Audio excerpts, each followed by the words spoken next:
Welcome to our Careers in Peacebuilding Talk Story series. My name is Jose Barzola from the Matsunaga Institute for Peace at the University of Hawaii at Manoa. Our talk story today will focus on Rebel with a Cause, Peacebuilding, Mentoring in the Warriorhood with Reverend Matthew Fox, PhD, and Dr. Maya Soetoro. Thank you for joining us today to learn about journey into the profession. Today's event will be live streamed on the multiple platforms, and we thank our community for their continued support. Today we will have a conversation with Reverend Matthew Fox, PhD, who's an author, theologian, and activist, priest for gender and eco-justice for over 50 years. His 38 books, lectures, retreats, and innovative education models have ignited an international movement to awaken people to be mystics, prophets, contemplative activists who honor and defend the earth and work for justice. Matthew today is an Episcopal priest after having been expelled from the Dominican Order, to which he belonged for 34 years by Cardinal Ratzinger, for one, being a feminist theologian, and two, calling God mother, and three, working too closely with Native Americans. He tries his best to wear these badges of honor with humility. Dr. Maya Soetoro is a faculty specialist at the Matsunaga Institute for Peace at the University of Hawaii at Manoa, where in addition to leading outreach and development initiatives, she also taught leadership for social change, history of peace movements, peace education, conflict management for educators, and she also works as a UH liaison and consultant to the Obama Foundation, working to develop leaders, Asia Pacific, and Girls Opportunity Alliance programming. And to get us started, I'm going to turn it over to Dr. Soetoro. Thank you again. Thank you so much, Jose. Thank you so much for being here, everyone, whether you are on the Zoom link or watching on Facebook or Clubhouse. I'm so grateful for this opportunity to hear from you, Matthew. Grateful for all of the ways in which you help us to center ourselves in the storm. Your writing, your work, your voice really has offered a lot of lessons on how to remain resilient and how to grow our peace-building leadership. I read your daily meditations on social and environmental justice and creative and creation spirituality, and I always find insights. I feel like your work builds on the teachings of philosophy of past ancestors, but it builds important bridges between different communities of faith. It helps us to get in touch with the pain of others, and in doing so, sometimes find our way out of our own grief to a place of courage. Anyway, the point is you calm me and bring on tranquility within the storm, and you also encourage a deeper sense of curiosity and wonder. So thank you for being you, and welcome to this. Well, thank you very much, Maya, and thank you, Jose. And I too have learned so much from our dialogues already, Maya, and I look forward to our conversation today. Thank you. So I'd like to start, given that COP26 has started, with the fact that the Vatican recently shared this joint statement, which I read from the leaders the Roman Catholic Church, the Eastern Orthodox Church, and the Anglican Communion. And in this joint statement, they warned of the urgency of the climate crisis, its impact on poverty, and they talked about the importance of global cooperation. So I was impressed and pleased that these Christian leaders called on political leaders and religious leaders of all kinds ahead of COP26 and asked people to stop dichotomizing religion and science, and to get people of faith to support climate activism. And, you know, sort of it helped us to see that if we are spiritual beings, then we care about the earth and about nature and about one another. So I wanted to ask your advice on how we can do more of this. How can we build more bridges between communities of faith and agnostics and atheists? And how do we bring perhaps a spiritual dimension into environmental justice work in a way that's compelling and will enable more robust collaboration? Well, thank you, Maya. And yes, I think that the religious leaders who signed this document before COP began were doing something very important. And they weren't just the ones you mentioned. There were Buddhist and Hindu and Jewish leaders as well. And I think that's important because, we only have one Earth. And as I wrote in a book years ago, there's no such thing as a Roman Catholic rainforest and a Buddhist ocean and a Lutheran moon and a Baptist sun.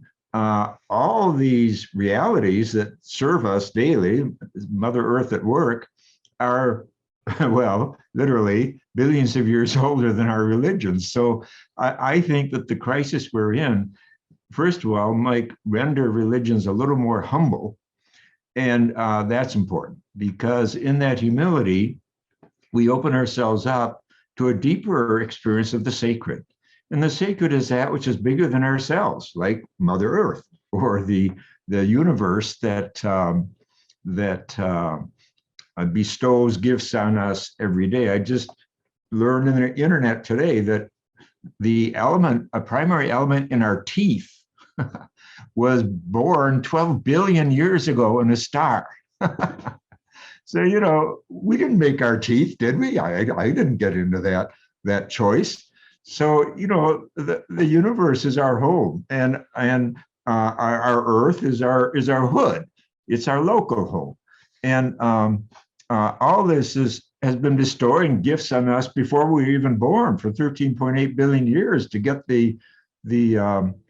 this particular planet working so beautifully and wonderfully and amazingly on our behalf. So I just think it's an amazing time because whether you're an atheist or a theist of some kind or panentheist, which is what I am, a mystical approach to divinity, we're all facing extinction. Climate change doesn't care what your religion is. So, that's the bottom line. I think that we're in a moment of shaking down what Howard Thurman used to talk about coming to the literal substance of ourselves before God, being naked before God. And if the word God is a problem for people, fine, but just being naked to truth. And the truth is that all of our cultures are beautiful and all have failed at times too. And that's true of our religions too. So it's not about being in competition anymore. It is about drawing out what is wise at this time in history that will make us strong and in love. And because like Thomas Berry says, a great eco-prophet, he says that we'll only save what we love, but we'll only love what we recognize as sacred. And so that recognition of the sacredness of this earth, which is, giving us a deadline of 10 years from now before things just go over the edge entirely. This is something any human being who's conscious and still has a heart, it seems to me, would respond to, would want to link up atheists and Christians and Jews and Hindus and Buddhists and everyone. So I think we had a great moment, really, of human awakening. And one more point. I recommend that people they can go to Google and see Voyager 1. So Voyager 1 is the first instrument that humans have sent outside our solar system. And, when it got outside the solar system, it took a picture of its journey. And you look back and there's all these dots of light, and scientists have pointed at this one dot and say, this is Earth. To me, that image, that icon, is just as important as the icon that was done 40 years ago from the moon about Earth as a single entity that was lit up literally against the black backdrop of the universe. Because this puts things in perspective. We are a tiny dot, but it's so special. And everything we love is here. The elephants are here, and the whales are here, and the oceans are still here. A lot of things are not here because of our malfeasance and stupidity. But the point is that, again, everything's in perspective. And when you see the Earth for what it is, a dot in the universe, so special, how could we keep investing in war and coming up with more ideas to destroy each other? For why? For our ideologies, for our nationhoods, for our religions. It's all crazy. So I think the context is so important. Let me share with you, if I can, because you're running a wonderful Peace Institute, you and Jose and others, this beautiful teaching for Black Elk, one of the great spiritual teachers and indigenous teachers in North America. This is what he says about peace. Peace comes within the souls of humans when they realize their relationship, their oneness with the universe and all its powers. And when they realize that at the center of the universe dwells Wankantanka, the Great Spirit, and that this center is really everywhere, is within each of us. Notice, and then he says, all the other forms of peace come from this. So we're living in a time when we can recover a sense of the whole, a sense of the whole universe that is our home. And this is what it means to recognize the sacred. And you don't have to be a believer to do that. You just have to be a human being who's open up to the question, how did we get here? And isn't it amazing that we're here? Are we grateful? Are we reverent? Well, let's do something about it then. That's what it means to operate out of a sense of the sacred. Thank you so much. And when you spoke about the earth being a dot, that made me feel both insignificant and also somehow brave. Insignificant because we're so vulnerable and slight in a way, but brave because there's sort of like a precious gem in there, you know, and given our vulnerability, we have to be brave about defending this planet and all that is precious here. And I want to ask you a little bit more about your personal journey towards bravery, because as you have had to work for transformation and liberation, not just individual, but collective, you've had to really reimagine yourself and the institutions in which you found yourself. And you've had to be a compelling figure of courage and courage that follows a lot of self-reflection. Can you share with us a little more about your journey and frame it in terms of like that courage to change, to try new things, to lean into your discomfort, you know, the courage to broaden your definition of career, because you've always added new layers and looked at your career in terms of all of these branches and new growth that have emerged in recent decades. But speak a little more about your journey for our students who are, you know, thinking about becoming. I'm struck by Joe Campbell's sentence that speaks to me when I look back on my journey. He says, none of us lives the life we had intended. So, you know, we have good intentions and we do our best to get prepare ourselves for the work we feel called to. But lo and behold, life is full of surprises. And especially at this time in history, so many of our work worlds are failing us because we're moving from a modern era, a modern consciousness, to a postmodern consciousness. And our institutions were set up to operate in a modern world, not in a postmodern world. And so much is failing us, from education to politics, economics, religion. And we're being invited to be creative, to get on our tippy toes and be alert and be flexible. And remember, the word courage is kind of from two French words, cœur, large, a big heart. So what enlarges a heart? And Thomas Aquinas, one of my favorite theologians, who is a saint, but remember he was condemned 3 times before they made him a saint. So he had some interesting, insights that were not readily accepted in his time, especially his insights about non-dualism. But he lived in the 13th century. But he says that the heart grows by joy. Joy expands the heart.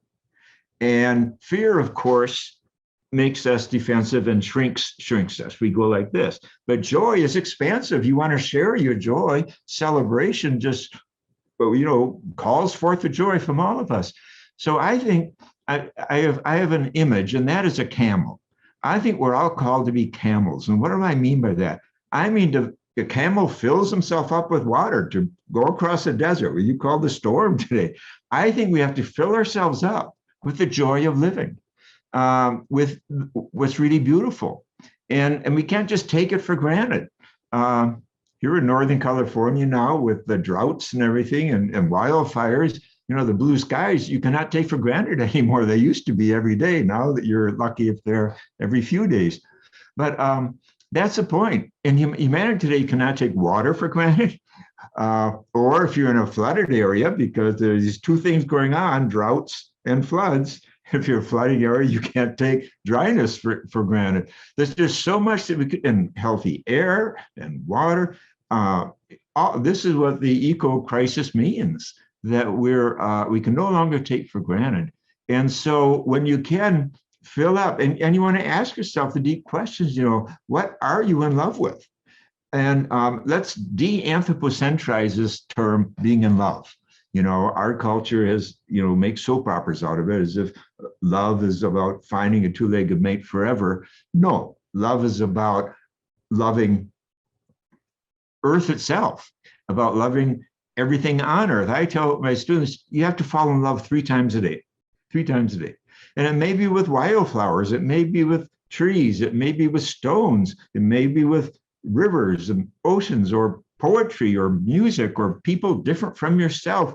We have to fill up that camel part of us, because, as you said, there's a storm we're in already. I was going to say it's coming. No, it's not coming. We're in it. Or if you want to call it a desert. And we want to carry that with us. And one more thing I'd say is, and this is another image people can take home, and that is lobster. I think we have to be the opposite of a lobster. A lobster is hard on the outside and soft on the inside. I think we humans have to be soft on the outside and hard on the inside. And what do I mean by that? Well, being soft means that we're ready to laugh, we're ready to play, we're ready to celebrate, we're ready to let go. But being hard on the inside means that you've wrestled with your values. And you don't just have values today until you die. You're open also. Everything in the universe evolves, including our values. But above all, to have values and to work from those values. I think that's what creates courage, because then there's a line you will not cross. There's a line you will not cross. E.E. Cummings has a line that I don't know if it's that I will quote, because he's a poet. I've read to quote it. We're not in church. He says, "There is some shit I will not eat." Now, that's important to know. Where will you say no? Life is not just about yes and love. It's that, but it's also about no. There are boundaries. And if we're going to be peacemakers, that means that justice, peace is a fruit. Justice is the tree. And there's no peace without justice. And when you get working on justice, of course, you're in a battle, you're in a struggle, because people don't want to give up their power readily. And because injustice is very attractive to a lot of people. We don't call it injustice. We don't call it greed. We don't call it selfishness. But whatever you call it, it's attractive. And so you have to develop an inside, to know where you stand. And then you have to find allies. None of us is here alone. We have to find allies who share the same values with us. And they will make us strong, because we're all stronger in community than we are isolatedly. Thank you so much. There is so much I love about what you just said.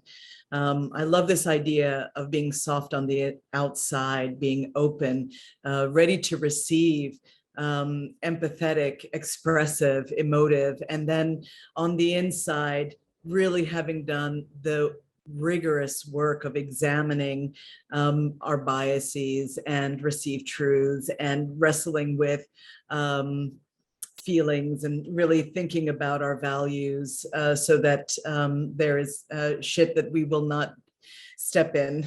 I think that this is really what should be at the heart of good education, right? I mean, a meaningful education should be about helping us to know how to be soft on the outside and hard on the inside, how to follow love 3 times a day. And yet that is really not a part of so many educational experiences for the vast multitude. I would say, in fact, that education is still quite industrial and modern, as you say, rather than postmodern. And it is education that exists primarily between 4 walls and the pages of a book. And I love a good book, but really, education needs to be reimagined. And one of the things that I admire about your work in past is your effort to reinvent education. I know you created the ALL Project, the AWE Project,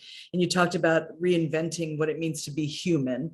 And as I understand it, your educational commitments, both at the university and secondary levels, have been about pivoting away from information gathering and recitation, memorizing things to be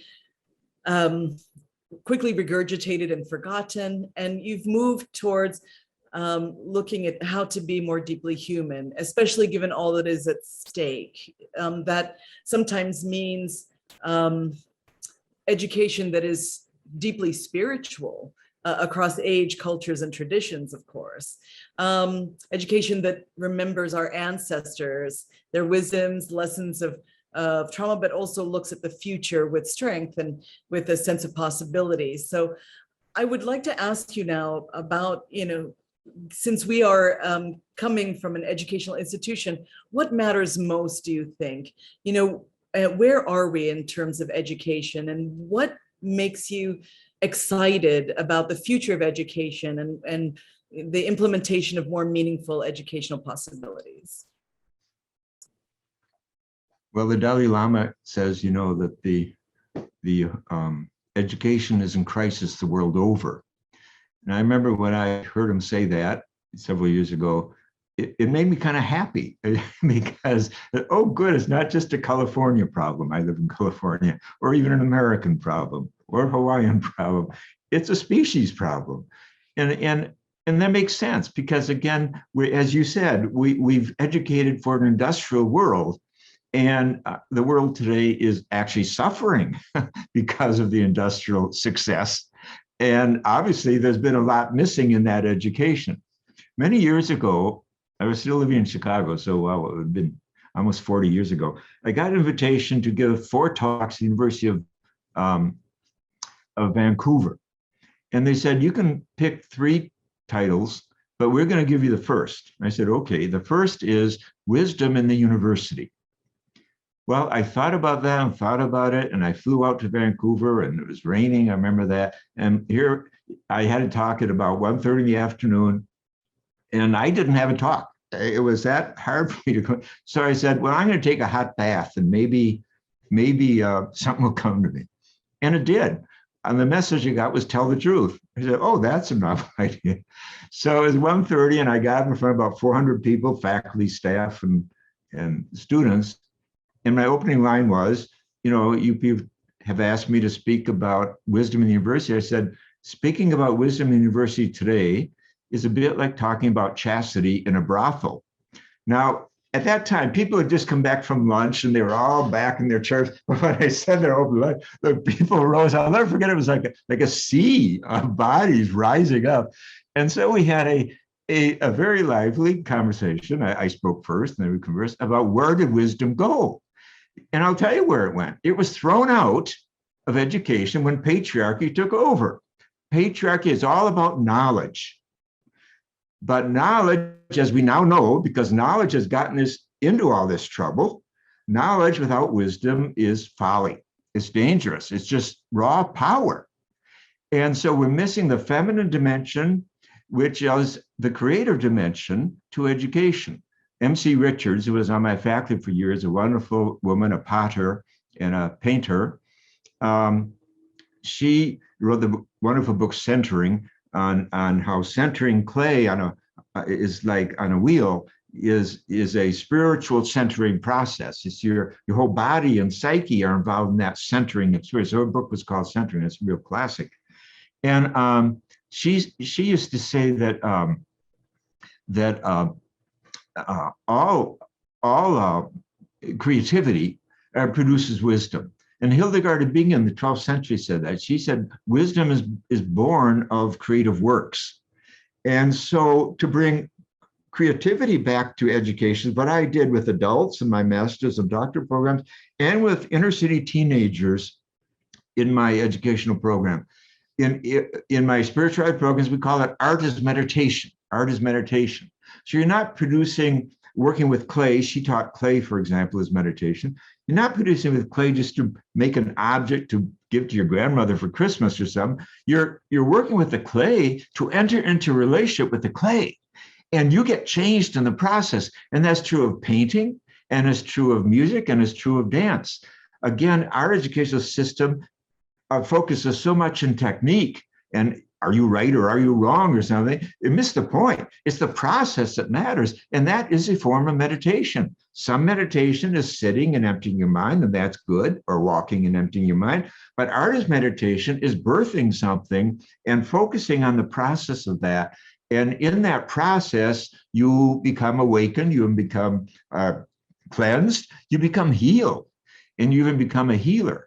And that's why the All Project that you spoke to, why did I call it the All Project? For two reasons. One is the tradition from the biblical tradition from Rabbi Heschel that awe is the beginning of wisdom. So if we're missing wisdom in education, well, how do we get it? Awe is the beginning of wisdom. Oh, well, that's interesting. Are we teaching awe? For example, if I was teaching a course on professions, I would want a nurse or a doctor to stand in front of the students and tell me what is awesome about being a nurse or a doctor.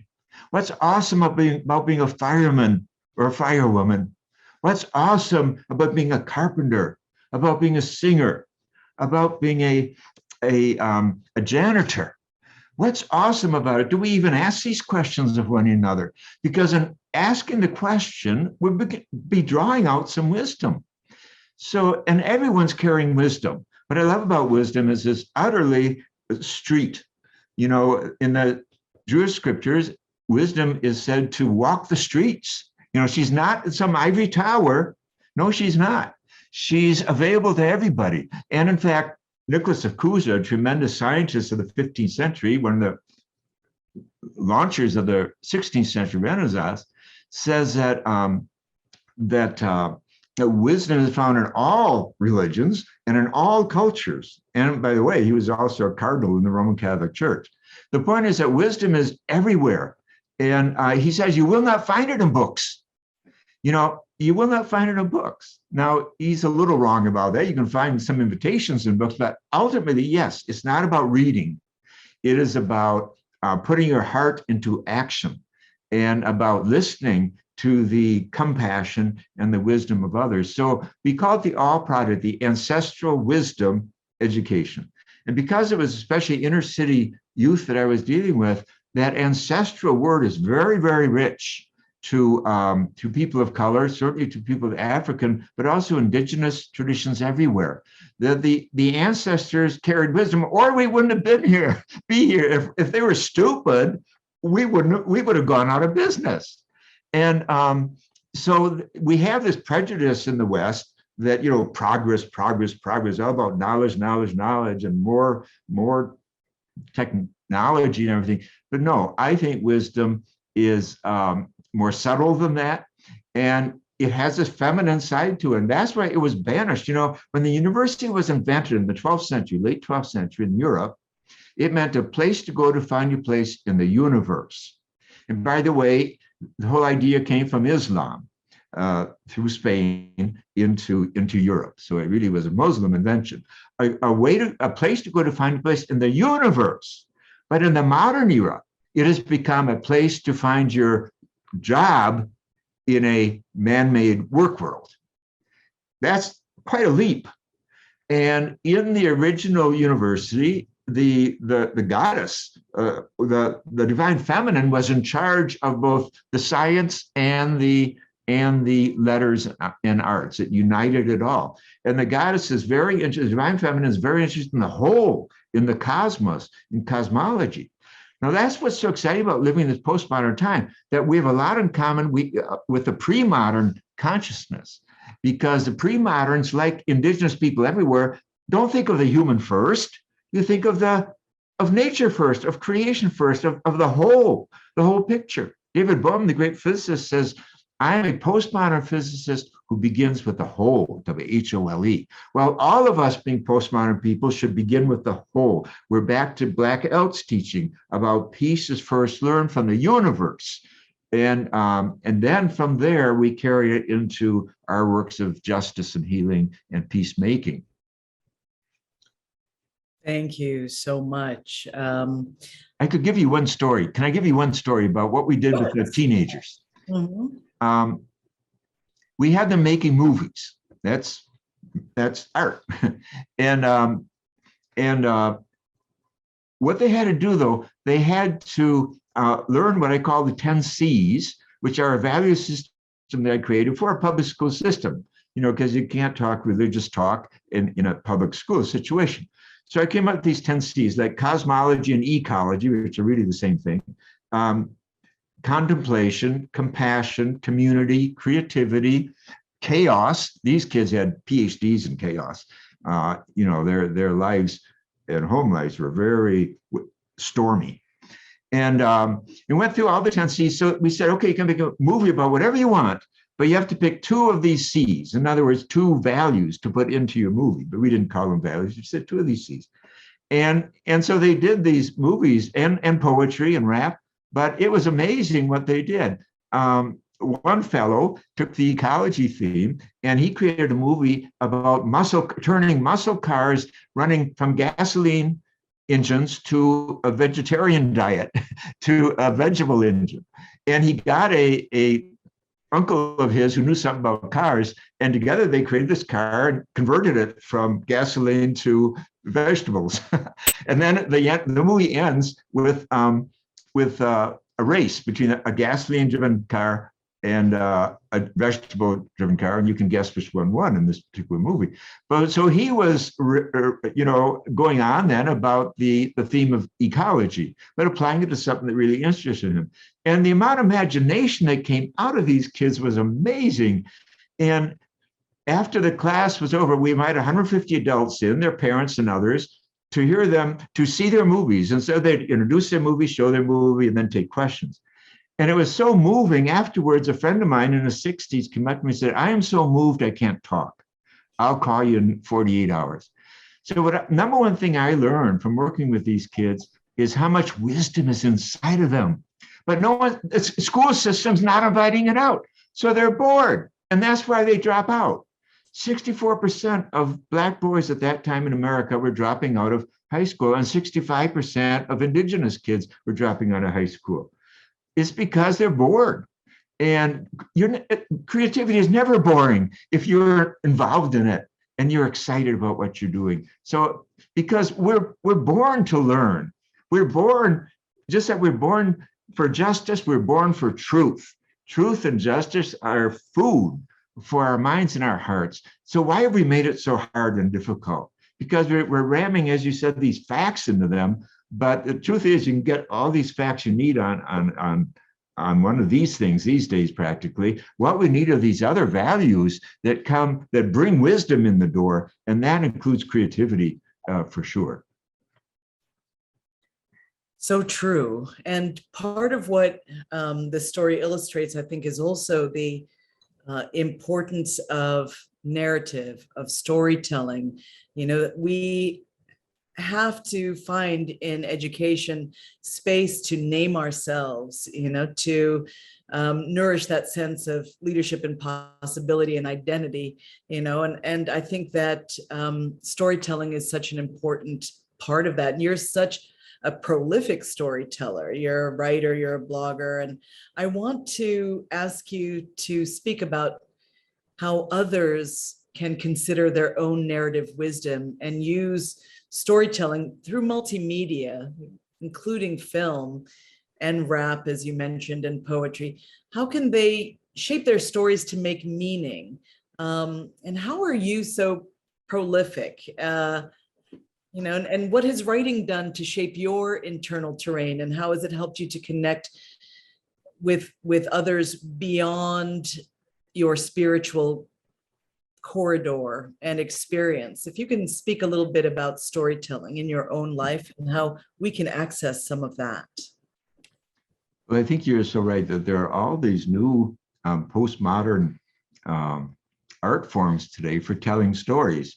And of course, today you can make a film, very readily, without all the previous machinery and institutionalization that was necessary. So clearly there's, today is a time where creativity can really break out.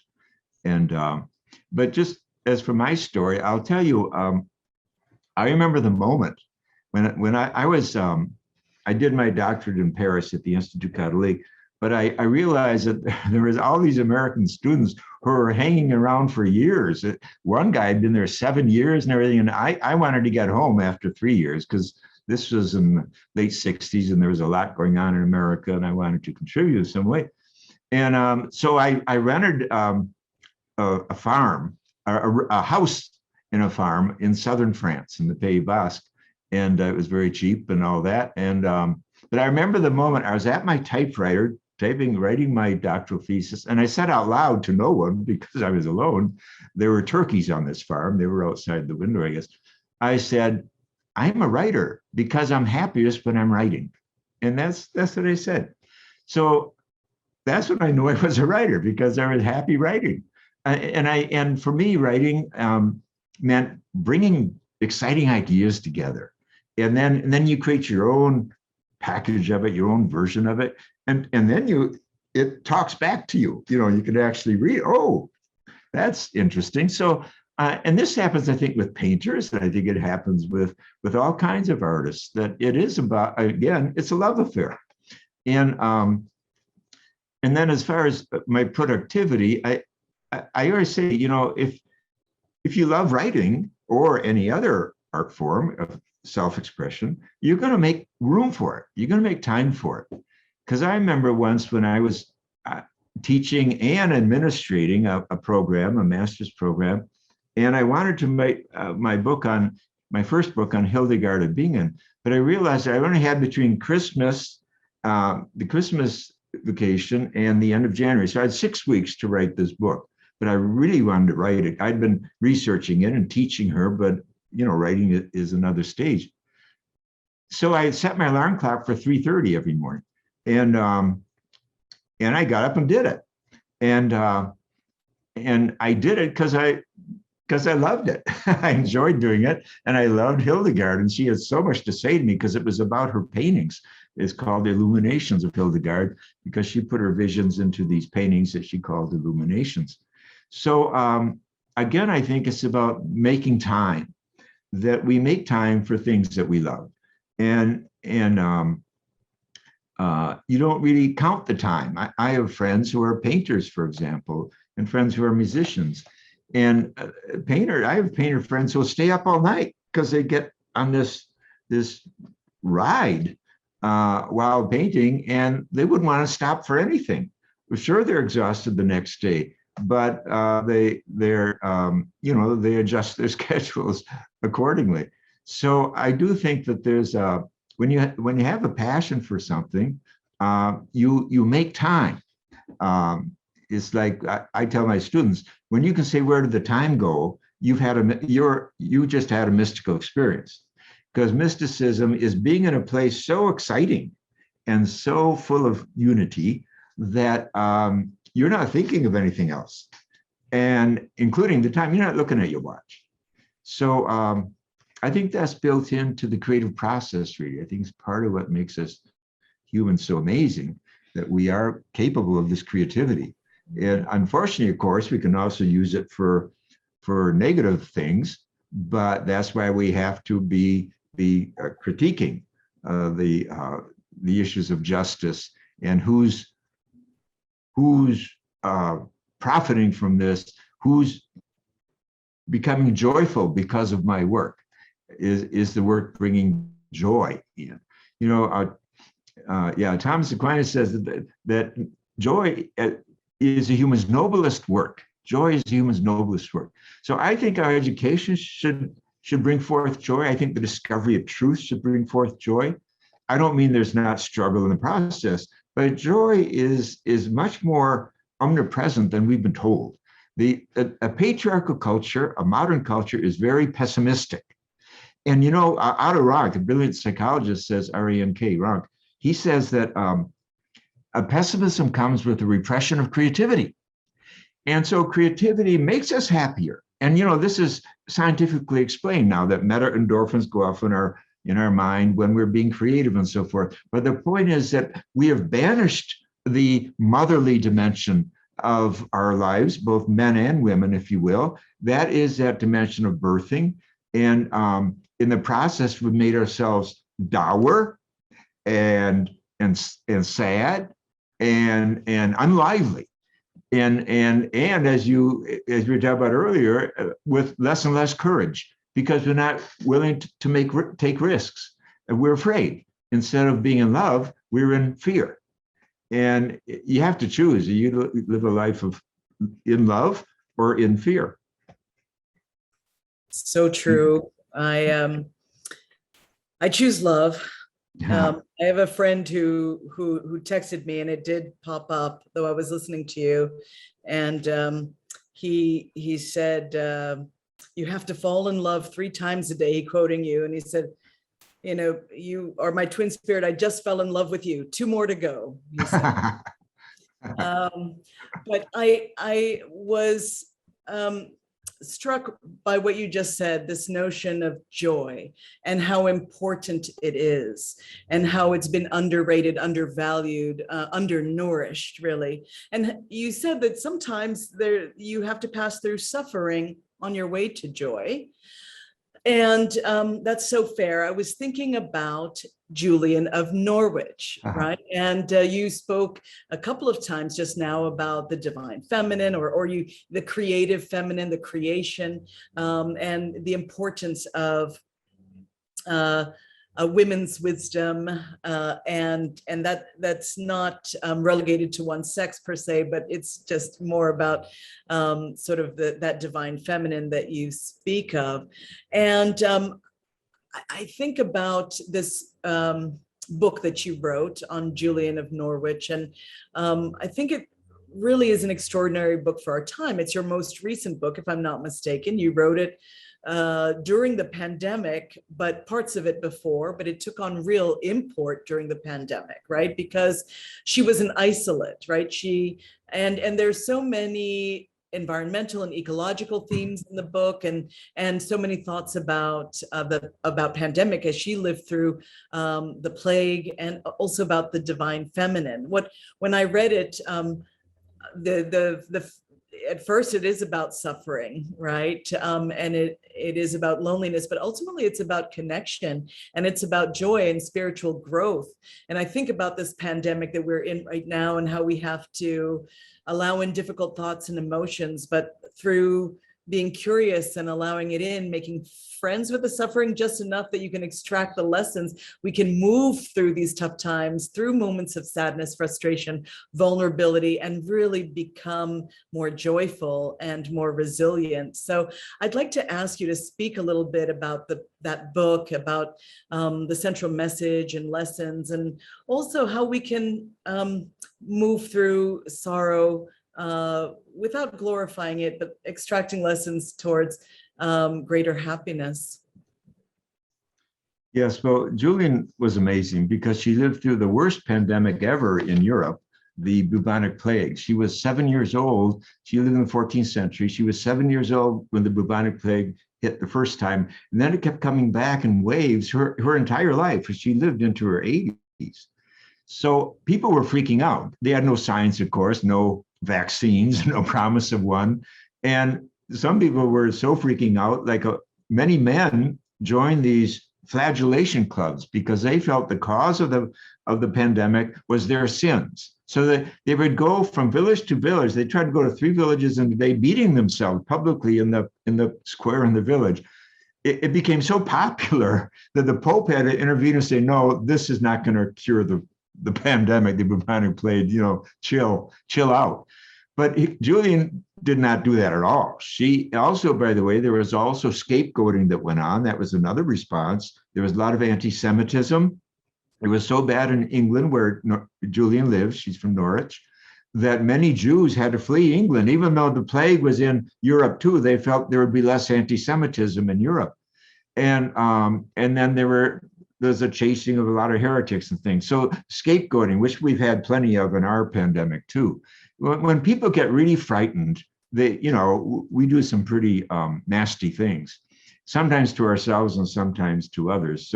But Julian didn't go down those rabbit holes at all. First of all, remember, Julian is the first woman to write a book in English, the very first woman to write a book in English, and yet so few people know about her. And of course, her book wasn't published for 300 years after she died. So that's what you get as a woman in the 14th century for writing a book. You don't get a very big audience while you're there. And when the book came out in the 17th century, by then, European culture had become so patriarchal, and all the religious wars and so forth, then the science versus religion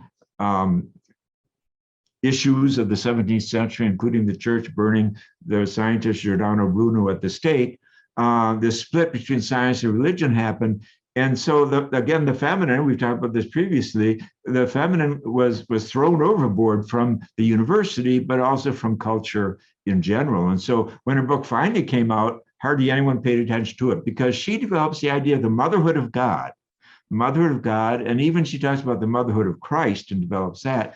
She developed that more fully than anybody who's ever written in 2,000 years of Christianity, up until probably the late 20th century, the feminist movement. So she's an amazing figure. And one thing I want to point out, this is the book, and the painting, which is behind me here, by the way, done by a friend of mine, shows one of her visions. You can see one day she says, I saw in my hand a ball that was shiny, and it was the size of a hazelnut. And I said, what is this thing? And the answer was, this is everything that's created. This is the cosmos. So we're back here to Black Elk, aren't we? We're back here to the pre-modern consciousness that we need today in postmodern times of the whole. And then she said, but it's so fragile. This is a word that Maya used earlier. It's so fragile, our planet. But she said, it's so fragile, it could come apart so easily. And the answer she got was, it is kept together by love. It is kept together by love. So that is a cosmic vision. It's just like Black Elk saying that peace is a gift of the cosmos. It doesn't mean there's not things dying and being born and all this, galaxies and stars and all this stuff is going on. But ultimately, we have the gifts that we have of peace and life and all these amazing things we have on our planet. So Julian was amazing, and she was so original in developing these ideas of divinity as the feminine side of divinity. And she's explicit. She says, God is delighted to be our father, and God is delighted to be our mother. And motherhood means to her compassion. Now, in today's parlance, what she's really talking about is this, folks. And this is what I'm talking about when I talk about patriarchy versus a gender balance. She's talking about the reptilian brain. The reptilian brain, when it takes over, is all about win and lose. This is why we love sports so much. Because sports play with the reptilian brain, which is a great thing to do. Turn it into a game instead of turning it into a war. And but the point is that, is there an alternative to the reptilian brain? Yeah, the mammal brain. Granted, it's half as old as the reptilian brain. The reptilian brain is 420 million years old. We all have it. So it's dominant. It wants to dominate. So I've got all the answers. But the mammal brain is 210 million years old. But the mammal brain is the brain of mothers, of the species with wombs. And that's what Julian is really tapping into. And this is what all spiritual technologies or practices are about. Meditation, to me, is calming the reptilian brain. Nice crocodile, nice crocodile. Chill out now. I'm going to entertain another reality inside of me, inside my neurosystem, besides just action and reaction, and I'm number one, and you know how reptiles can be. They're not real good at bonding, but they're very good at solitude. They love to lie alone in the sun. And that's what meditation is. It's about being alone inside. It's honoring solitude. And so that's what meditation does for us, calming the reptilian brain. And there's so many ways today. We have a banquet of meditation forms out there from so many traditions now are offering their gifts of meditation, which really are gifts for calming the reptilian brain. But I also, of course, artist meditation is one such gift too. But I also emphasize how sports are ways of taming the reptilian brain. That's what we have to do to survive as a species today. And this is why bringing forward a balance of the feminine and the masculine is so important. And of course, cleaning up the masculine, because too much masculinity has gone the way of the reptilian brain. But you don't have to be a reptile to be a man.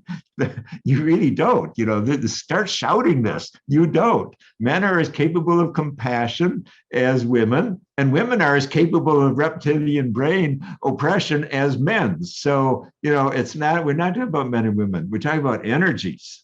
But we're also talking about what science has named as our brains today that we've inherited from so many millions of years ago.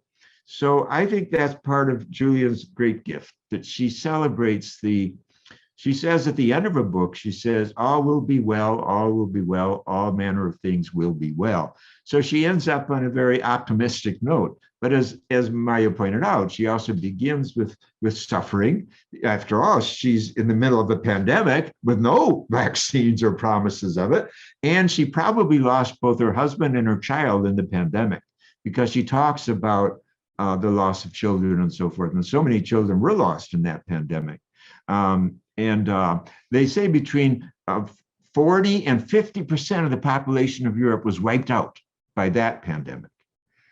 So, you know, it was much worse than what we've just been through in terms of percentage of people lost. And again, with no explanation or understanding. And yet she kept her heart in a good place, and her mind. She was a very bright woman. Well, the first one to write a book. And she had a lot to say. So Julian Norwich is an amazing figure for our time. And I think we're ready for her now. And I point out that what if her theology had been listened to in the 14th century? Do you know what would have been different? What happened 100 years later? Columbus sailed the ocean blue in 1492, right? So the invasions from Europe of the Americas, of Africa for slaves 100 years after that, and of course of the islands of the Pacific and so forth, the Europeans set forth with this utterly patriarchal, imperial, reptilian brain message to bring to these other civilizations or cultures. And that was that they didn't deserve to survive, that somehow Europe had all the answers about God and everything else. Well, that's pure reptilian brain consciousness. Empires always develop the reptilian brain. And that's where the divine feminine enters the picture. And you know, we're treating the earth today like we previously treated indigenous peoples. It's the same mentality. Oh, we're smarter than the earth. Well, we're not. And that's what we've learned. We're learning the hard way. We're not at all smarter than the earth. And we're going to be lucky, as well as awful hardworking, to turn things around in the next 10 years, because we've so exaggerated our superiority, the superiority complex that's out of control. So I think all these issues, because if they had listened to Julian, when Columbus and company had landed in the Americas, They wouldn't have led with their army and with the cross, which was now a sword and a weapon and an ideology. They would have sat down with indigenous people and asked questions like, how do you teach your children about how they got here and why they're here, what the meaning of life is, and what rules there are for the community surviving? Here's an example. I had a friend who's now deceased in Australia, an Aboriginal man named Eddie Nebo. And one day we were out on a starry night in Australia there, and he said to me, in our culture, which happens to be probably the oldest culture on the planet, probably 60,000 years old, the Aboriginals in Australia, one tribe, one culture. He said, we don't teach our children about how many miles the stars are from us and all this. We teach our children that the stars are the campfires of our ancestors. And the campfires of our ancestors are up there looking down on Earth, looking for our campfires on Earth and asking us, what are you doing to create campfireness, to create joy and intimacy and healthy sharing and celebration in a community? That's what's going on. Now, just know that that's the ancient story of how to teach your children things about what's important. Because it's out of those stories that we get our ethics, that we get our shared values. They come from our stories of the universe. But if some stranger shows up on your land, not talking your language, with a sword and tank, with something that amounts to tanks, these horses and everything, you're not about there. You can tell they're not going to invite you to sit down and talk about important things. They're there to win. Well, that's right. That's what Chilean brain is dedicated to, winning.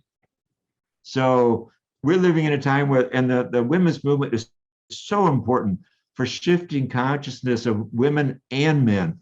And we're not going to survive without a new balance of yin and yang, of the masculine and the feminine, of compassion and passion, of knowledge and wisdom, all of those, that balance, that dance, that dialectic, we need to survive. So this is not an abstract thing. This is about whether our species is going to make it or not. Here's one meditation I've been having lately, because I'm reading how many tribes we're finding of hominids who went out of business. We know about Neanderthal, and then there's this group, there are many other groups we've named now. There are many we haven't named, especially in Asia. We're discovering more and more in Asia. But the bottom line is they're all gone. They're all extinct. Homo sapiens is the last one standing. And frankly, you can't bet on us at the way we're going. We may be following the extinction of the Neanderthals and the Denisovans and all these other hominids who didn't make it.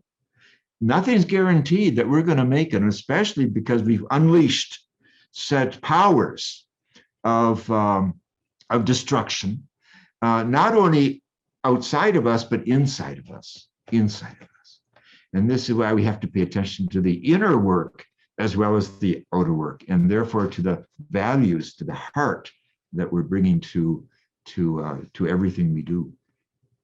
Thank you so much for encouraging this mindfulness. I feel like you have really spoken very deeply about being radically proactive, about storytelling that invites people to think and that invites revolutionary shifts in perspective. You've reminded us not to give up and to take refuge in more than the current circumstances, but to also choose to stay connected and to care and to act in the present. So I really thank you so much. I want to thank Jose Barzola and the Matsunaga Institute and Carol Lee, who's assisted us. And I want to invite all of you attendees, and we are going to stay for an additional 15 minutes for a couple of questions, but want to be mindful for those of you who need to go, that time is up. But please ask yourselves as you move forward from this conversation, are there things that you can wonder about today? Find 2 more places where you can follow love. can you add new stories to your umbilical stories? Can you think about one point of advocacy? Can you choose to see something more clearly, listen more deeply, collaborate creatively? And also, since the title of this session is Rebel with the Cause, also perhaps think about dissent where appropriate and valuable. I am enormously grateful for this conversation, which has nourished, I think, personal growth and activated my energy. And I thank you for being here and look forward to seeing all of you at the next Careers in Peacebuilding event at the Matsunaga Institute for Peace.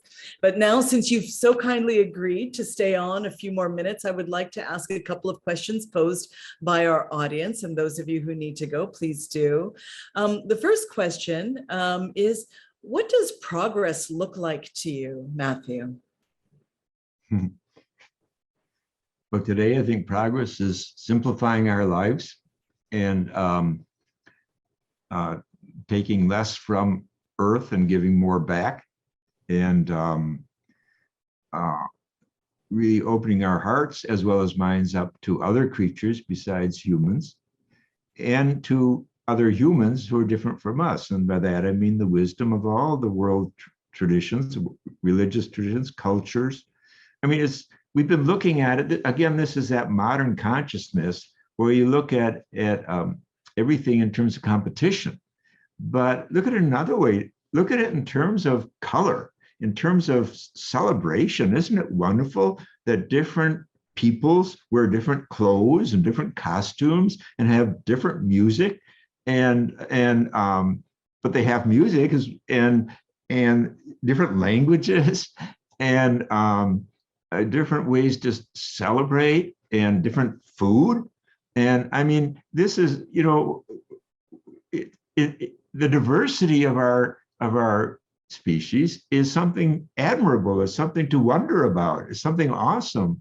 And why would we ever want to go to war because you're different than I am? And so I think it's a time for honoring diversity beyond the human sphere, but also within the human sphere. And celebrating it, and again in the context of saving our species and other species with us. So I mean, the plate is so clear. You know, Carl Jung said in the age of Aquarius, which we're now living in, evil will no longer be under the table. It'll be on top of the table. We'll all know what it is, but the issue will be, will we have the will to deal with it? And I think that's so true. I mean, I think anyone could say, well, you know, children starving and species going extinct and trees being torn down instead of being planted by the trillions is evil. It's a choice to not to build life up and to celebrate it and be grateful for it. It's a choice to destroy it. And, you know, like the Hebrew Bible says, I put before you life and death, choose life. It's a choice. And a choice means you're committed.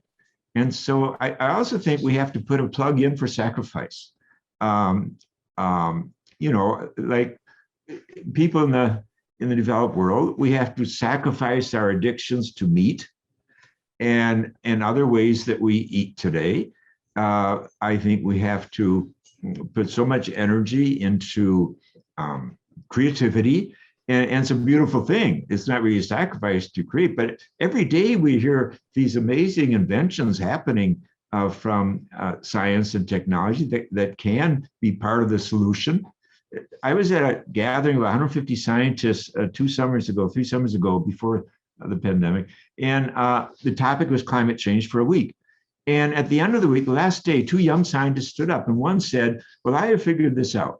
We could create an island 1,000 miles off of New England, so it's not in anyone's backyard, of windmills that with the knowledge we now have. And these windmills could provide all the electrical needs for North America. We wouldn't need coal, gas, or oil. This could be done. And then another young scientist stood up and said, if we could quadruple the storage of batteries, the southern hemisphere, which is of course where most poor people live, could leap over the Industrial Revolution entirely and go immediately into the solar and wind resolution. And imagine then that energy would be there for the southern part of the globe. All the peoples there, about Africa, South America, and Southern Asia, where an awful lot of poor people are living. So, the potential of this is why I don't count our species out yet. We've got so much creativity, and we do have a lot of knowledge and science and technology, but we have to marry it to our hearts and to the bigger picture. It's not about one corner of the earth surviving or a few billion years getting to Mars. It's about all of us surviving or none of us surviving. And by all of us, I don't mean just the human ones. I mean all these other amazing species that have been here far longer than us and have every right to exist, whether we're here or not. So that's part of how I see that. Thank you very much. Well said and compelling. Another question from our audience is, in today's difficult times, what really gives you hope, and how can we magnify whatever that is? Well, I love the definition of hope from David Orr, the eco-philosopher. He says, hope is a verb with the sleeves rolled up. Hope is a verb with the sleeves rolled up. What I like about that is it puts hope into our hands. And I am hopeful to the extent that human beings are capable of waking up and capable of putting love ahead of selfishness and capable of generosity. And I know humans are. And Buddha believed that, and Lao Tzu believed that, and Jesus believed that, and Isaiah believed that, and Muhammad believed that. All these spiritual teachers from around the world have been telling us that we're capable of compassion, that we're capable of imitating the best practices of the sacred and of divinity. So, and humanism also teaches that it aspires to the best in us. So that gives me hope, but it's relative. My hope is very relative to whether we roll up our sleeves and do the inner work as well as the outer work. And we have to reinvent all our professions. We talked about education for sure, but of course, politics, economics, religion, art, all of it can be, has gone off the rails.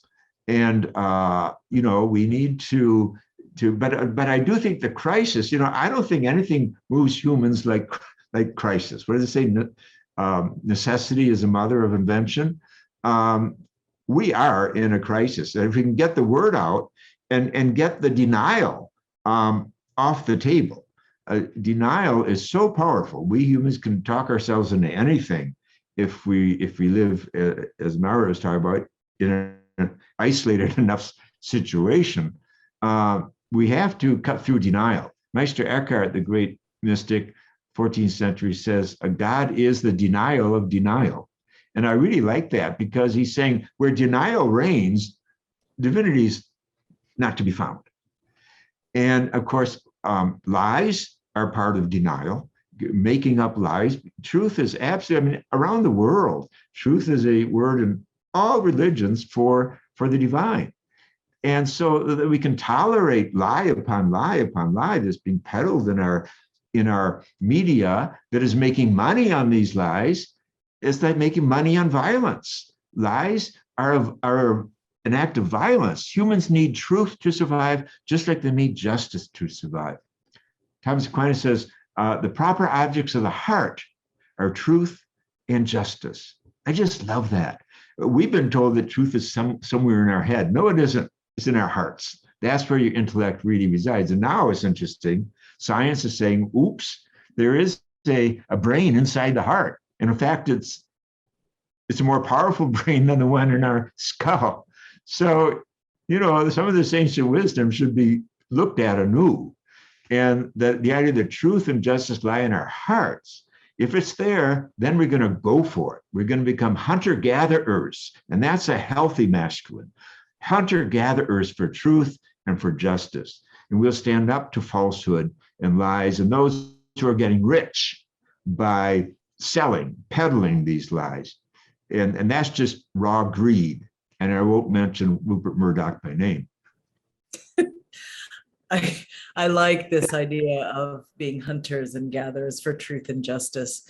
One of the questions that comes to me is about how we can continue to participate in the controversies of today in a way that's productive and might tackle the fear that is at the heart of a lot of the political and social difference and division today, some of the lies that you speak of. So how do we transcend that fear to transform conflicts? And there's so many conflicts, but do you have thoughts? That's the final question before we bid you farewell. How we transform fear. Well, yes, particularly about, around political division, conflict, perhaps now. Question. Yeah. Well, it is a fraught time. There's no question about it. And I do believe that democracy is on the brink, and without an alternative that's healthy presenting itself, unless we want to succumb to authoritarianism and to the triumph of patriarchal consciousness, which is fascism. It's about control wins, control dictates. Obviously, we have to reinvent our democracies. In America, I mean, clearly we're running on a system of rules, the Constitution, that's over 200 years old, and in many ways is thoroughly not working. I mean, just one example, because I live in California, that's very real to me, is that there are 40 million people in California. We have the same number of senators as North Dakota or Wyoming, where there are more sheep than people. That's Wyoming, not North Dakota. But the point is, it makes no sense. And it may have made sense, 225 years ago and all, but it makes no sense that I'm represented by 2 senators and 39 plus million other Californians are, and people in North Dakota and Wyoming have the same number of senators. This totally, how can you call that a democracy or even a republic? It's not representative at all.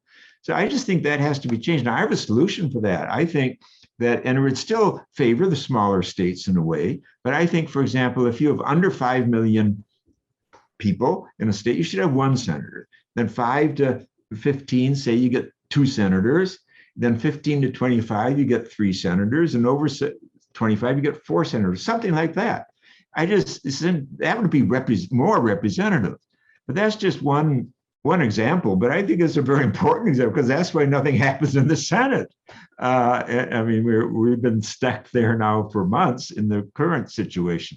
So, I think, humans, including American humans, we have to get hold of our futures in our lives. And we have an absurd situation here. And it can't be called democracy. It can't even be called a republic. It's not representative.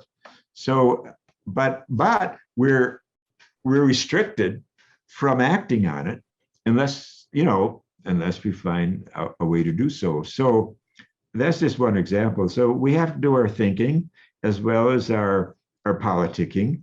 And we have to get people who share our values to speak out, go to the polls, and make a difference. But it's and especially young people who are inheriting all this. I think they should really be motivated to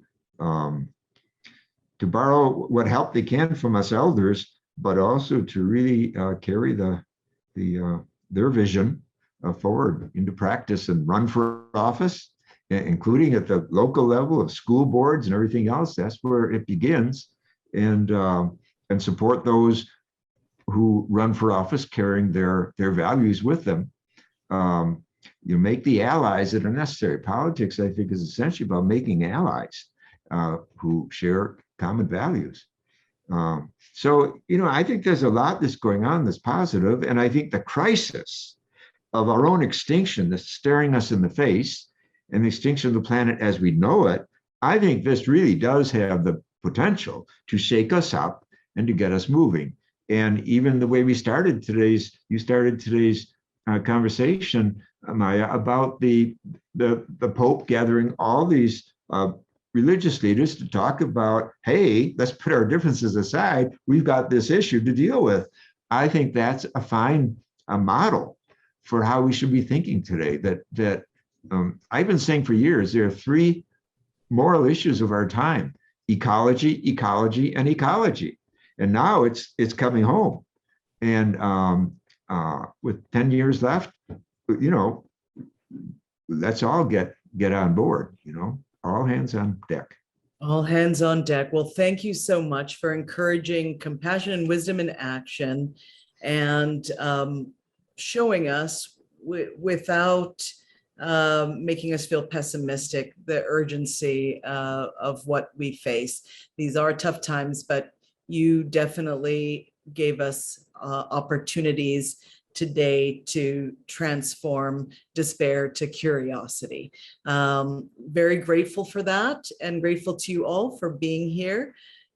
Hope that you have a gorgeous rest of your day, and that you remain part of our forever family. Aloha nui. Thank you, Maya. Thank you, Jose, and everybody. Good being with you.